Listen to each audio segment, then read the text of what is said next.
Reka ntangire mbasuza mwese nshuti mwahisemo gukurikira ibiganiro byacu bitandukanye kuri Evangeliser Le Monde TV.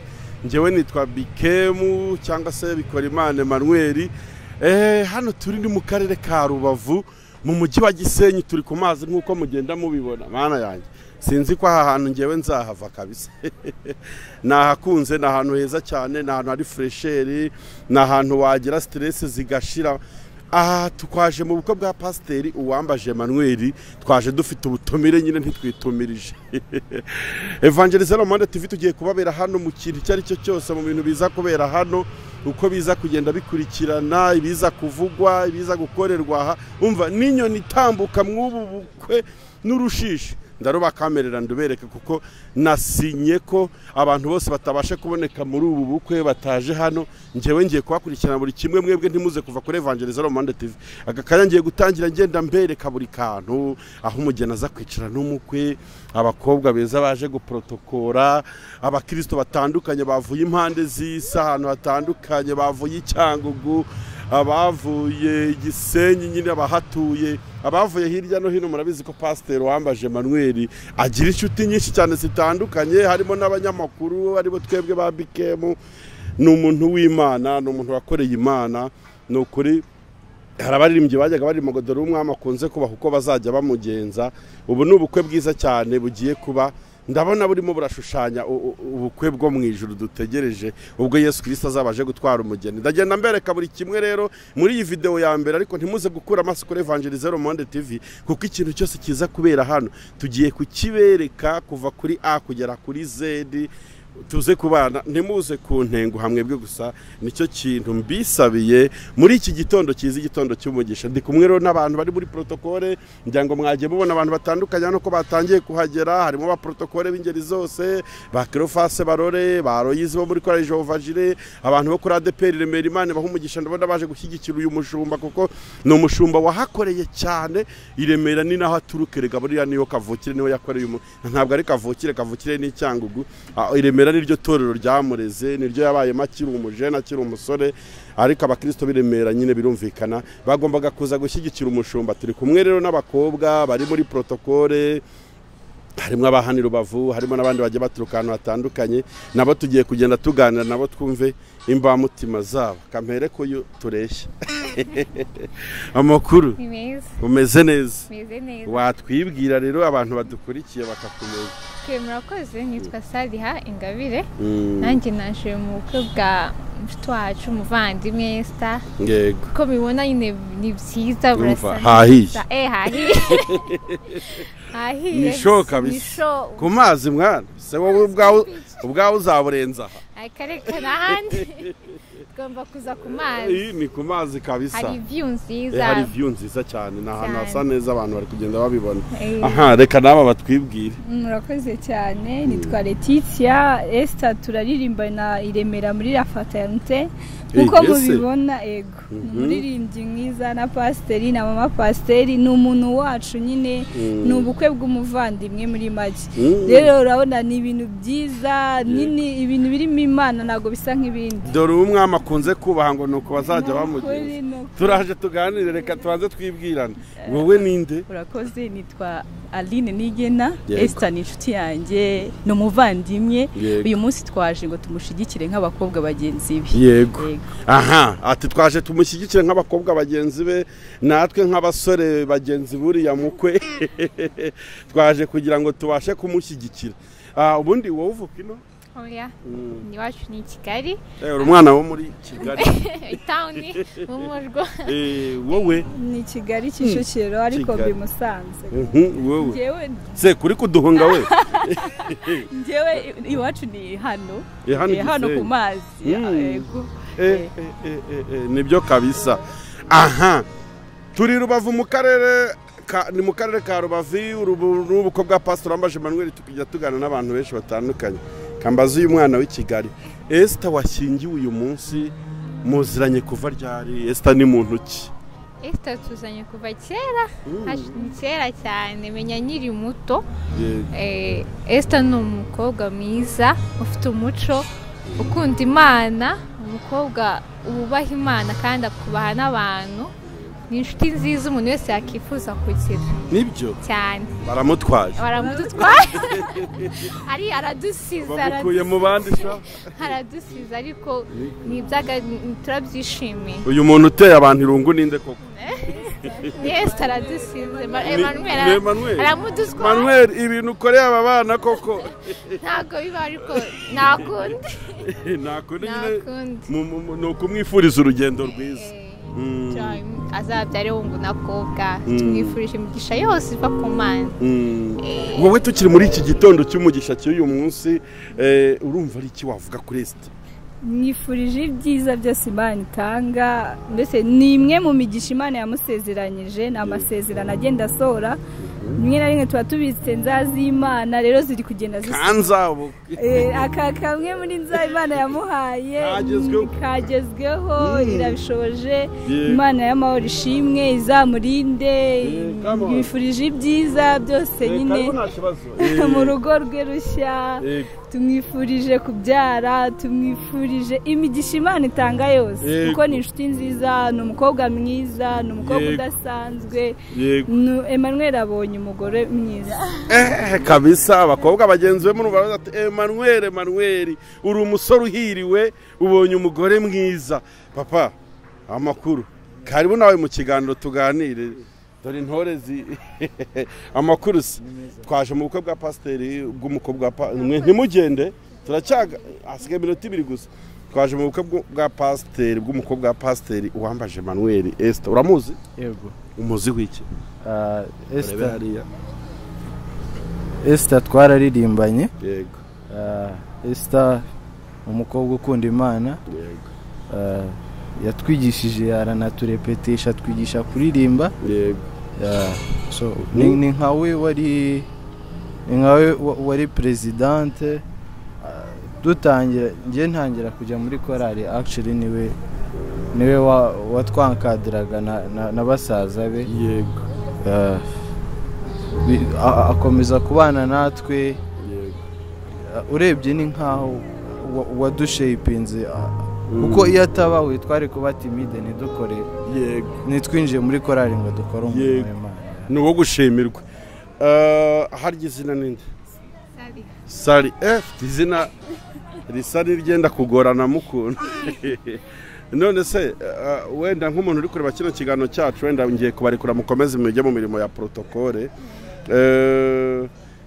kuri Esther uyu munsi uvuye mu gice cy'abakobwa akaba agiye kwinjira mu badamu cyangwa se mu bamama, nicyo ubona nka karite ya Esther imwe warobanura mu zindi abakobwa bakwiye kwigira kuri Esther? icyambere abakobwa bose bagira umuco ariko we afite umuco wihariye. Yego. ni umukobwa afite ikinyabupfura, ni umuntu ubona ko kwetu nako afite nyine ubunyamuntu muri we. Yego. afite like sinzi ukuntu nabivuga. nyine kuri njye mbona ari umukobwa utabaho. arihariye ku rwego rutangaje. ni umuntu udasanzwe, ni umuntu ufite imico nyine wibaza ati abandi bantu kuki batayifite. afite imico yihariye. ni umuntu mbega afite uko atandukanye n'abandi, ntabwo agaragara kimwe nk'abandi. iyo ukimubona cyangwa iyo mubanye uhita ubona ko ari umuntu wihariye. urakoze cyane. buri wese ndamubaza ikibazo kimwe dusoza. nibyo nari bimaze kubaza uyu mbwira. urabona ibirori biri hano, abantu barishimye impande n'impande, abantu baje hano kwizihiza uyu munsi mukuru. ni ahantu heza haryoshye kuri Lake Kivu. iyo urebye ibi bintu ni iki wabwira umukobwa ugambirira kuvuga ngo ngiye kwishingira cyangwa ngiye kubana n'umusore gutyo gusa atabonye ko ibi byiza? nube butumwa wamuha n'umuntu uri kubigambirira mu mutima, wamubwira icyo ukurikije ibyo uri kubona hano? abahombye cyane. icyambere cyo mukobwa wese usenga, icyambere Esther ikintu twamwigiraho no gusenga Imana ni umukobwa usenga rero umukobwa wakijyana cyangwa byo bavuga kwishingira abahombye pe abahombye kandi abayibujije imigisha myinshi y'Imana abayikururiye imivumo abayishizeho zakarande nyinshi nyine imivumo ya shitani yose Imana mu byukuri nta kintu twayibura imbere yayo iyo usenze hari nyine ababitwaza wenda ubushobozi cyangwa se utaguye mu cyaha of course ntago yakagiye kwishingira kubera ubushobozi cyangwa iki ako n'icyaha tujya imbere y'Imana tugasaba Imana imbabazi kandi ikatubabarira rero ntago icyo gitekerezo cyo rwose nizere ko inshuti za Esther cy'abantu bazanye na Esther batakigira icyo gitekerezo cy'abakobwa baba baroze ntago bibaho ndatekereza nta nshuti ya Esther rwose afite yakishingira cyangwa yatekereza ikintu nk'icyo rero ni ukuri baba bahombye nicyo nababwira ni ukuri nareba ukuntu ibintu bimeze ababyeyi inshuti hirya no hino abapasiteri ni umugisha w'Imana gusenga congratulations reka dusigarane n'uyu mwebwe mugende nawe araje kugira ngo ntabatinza mwese hagize no atubwiye ko ari Aline Aline amakuru ni meza reka tugaruke gatoya ugira ngo uri umukristo wo kuri ADPR he harya ADPR Gisenyi hano pastor wambaje Emmanuel ayobora yego pastor wambaje Emmanuel hano ni muntu kimumufata utubundi uwambaje Emmanuel kuri twebwe kubana ku bakobwa kuba mama n'umubyeyi wacu aracyari muto ariko buri muntu wese amufata nk'umubyeyi we kuko adufata nk'abana be natwe tukamufata nk'umubyeyi wacu kuko urabona urebye imbaga y'abantu yaje hangaha nukuvuga ko ari umuntu uzi kubana n'umuntu wubaha buri muntu wese kuva ku mwana kandi akagira inama buri muntu wese nta muntu ajya asubiza inyuma yego buri wese aramwakira uko uje umugana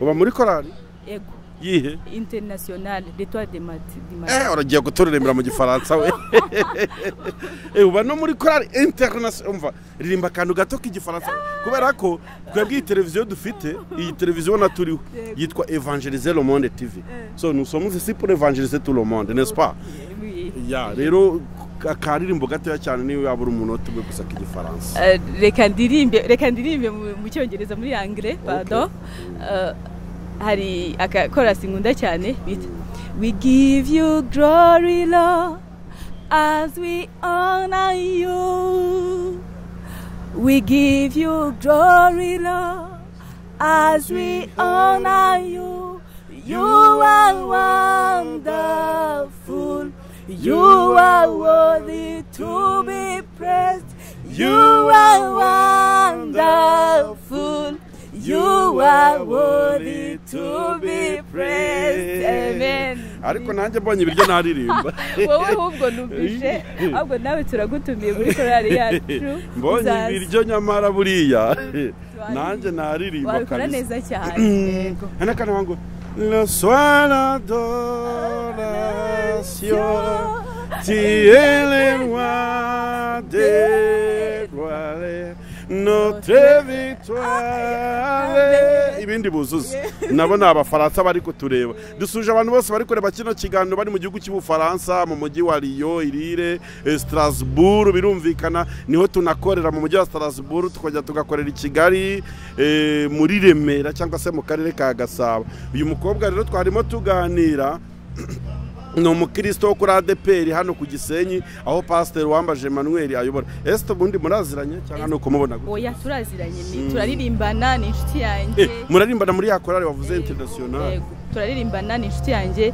numukobwa nabonye avuga Esther neza Esther reka muvuge Esther numukobwa nabonye nkimubona bwa mbere nabonye numukobwa ufite ubwitonzi bugaragara inyuma n'imbere kandi amagambo ye ntago ari menshi ariko amagambo avuga akugira inama aragukurura urabona iri umukobwa ukabona umuntu ukimubona ukamubonamo indangagaciro z'ubunyarwandakazi noneho wakurikirana n'amateka ye ugasanga yavukiye mu muryango w'abapasiteri ni ukuvuga ngo uhita ubona umuryango uhita ubona wa pastor Emmanuel twavugaga ni ukuvuga ko indangagaciro afite yazihaye n'abana be niwe mfura ye nyine ndamukunda arabizi buri munsi ndabimubwira arabizi ko ndamukunda mufata nk'icyitegererezo cyanjye hari umuntu turirimba najya akunda kuvuga ngo ni mukuru wanjye ndamukunda kandi niyo mpamvu uyu munsi tunatwe twaje nk'abakobwa